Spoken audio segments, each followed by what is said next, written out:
Jason Tatum, Buddy Hield, Brandon Ingram. Those are just some names that Lonzo Ball shoots a higher three-point percentage than. Lonzo Ball has been tremendously underrated this season, and his value is underestimated by the entire NBA. And the Pelicans and Stan Van Gundy have horribly misused him this season, and Lonzo will soon prove his value in the upcoming season. Lonzo also averages more three-pointers made per game than Luka Doncic, James Harden, Kemba Walker, and Kyrie Irving. No one would ever have predicted this coming into the season. Lonzo's averaging three three-point field goals made per game, and has pretty much become only a spot-up shooter. However, Lonzo's most effectiveness comes when he attacks the basket. Most of his highlights this season and other seasons all come in transition, whether it be lob passes or him attacking the rim.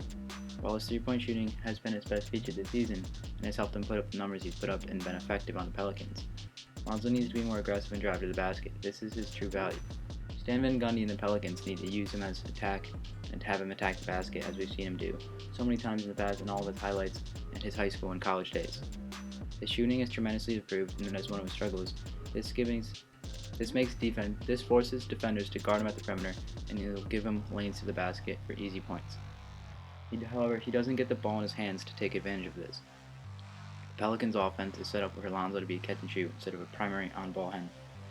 Lonzo's best skill is his passing and his playmaking, and to do this, he's going to need the basketball. Although Zion's been tremendous when given more touches, this is not the way to win basketball games. The Pelicans and Stan Van Gundy need to play through Lonzo if they want to win. Lonzo's been tremendously underrated this season with his shooting. Through 38 games this season, Lonzo's averaging 14.2 points, 4 rebounds, 5.5 assists, on 42% shooting from the field and 38.5% from 3. That's ahead of notable names like Luka and James Harden. No one would have expected stuff like this beginning of the season. Who would ever have said Lonzo was going to be a better three-point shooter than Buddy Hield, or that Lonzo will make more threes per game than James Harden? Lonzo's points per game is up 3 points from last year. His turnovers are down 1, and his assists are down 1.5. This is because he's not given the ball as much to make plays. He's limited his turnovers and increased his scoring because that's what he's allowed to do. He's only been a three-point shooter. He takes 7.8 threes per game compared to 6.3 last year. This is all due to coaching and scheming. Lonzo's minutes are also down to 31.7 compared to 32.1 last year. While this is a small decrease, Lonzo is someone that needs to play more minutes to get a feel for the game. We've seen this in the past, as in games where he plays more, puts up incredible numbers such as his triple-doubles that we've seen in the past. This far into the season, Lonzo has officially played more games as a Pelican, 101, than as a Laker, 99. He's been far better on the Pelicans, with an increase in pretty much every number. However, his minutes are still down compared to when he was on the Lakers. This is pretty much primarily due to coaching. Stan Van Gundy does not know how to use Lonzo, and is completely underutilizing him, as is the entire NBA. We will see soon in the free agency where Lonzo will end up. It's still possible that he could end up on the Pelicans after not getting traded at the deadline. There's been plenty of interest from teams like the Knicks and the Bulls for Lonzo's services at the deadline and in the summer when they'll have cap space. It is unknown what Lonzo will expect from a contract, but from what I've seen, it'll be around $18 million per year, maybe more, depending on how he finishes the season. He's a young guard, 4 years into the NBA, and will be 24 when a team could get him. Who knows what his potential could be if he's used as a primary option.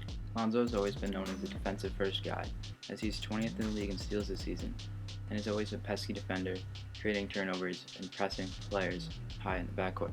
If the team were to show Lonzo that they believe in him and use him as an offensive weapon and more than a defensive weapon, as the Pelicans have primarily used him as, and just a spot-up shooter, Lonzo could blossom into the superstar that we thought he was going to be in the beginning, and what we're seeing from LaMelo. Personally, I think Lonzo should stay in the Pelicans, and the Pelicans should get rid of Stan Van Gundy as their head coach in the offseason. As of now, they're outside the playoff picture and most likely won't make it unless changes are made. With Zion and Brandon Ingram and Lonzo, you have a solid 3 guys that you can build around. They need to push the tempo more and have Lonzo and Zion lead the way, and if you go into half-court set, that's when Brandon Ingram comes no weapon with his ability to score on pretty much everybody, as he's 6'10 and can shoot really well. People refer to Ingram as a mini KD, but most of KD's points are scored in the half-court set and not in transition.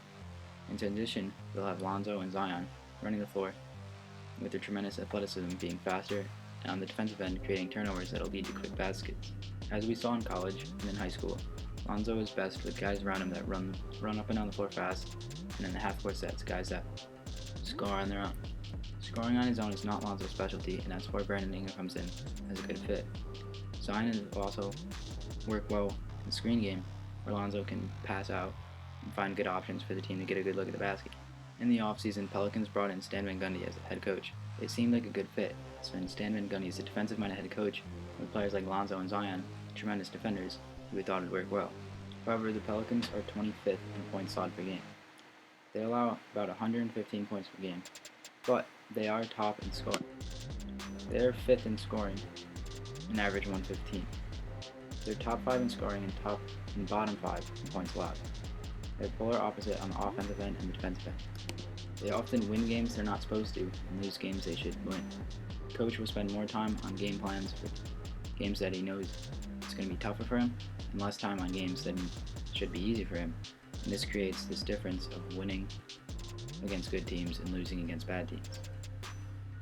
Coaching is what's preventing the Pelicans, and coaching is what's holding Lonzo back from his true potential. Lonzo's been very underrated this season, and that's primarily due to Stan Van Gundy misusing him. Hopefully it ends soon. The Pelicans can figure it out because they have a tremendously talented roster.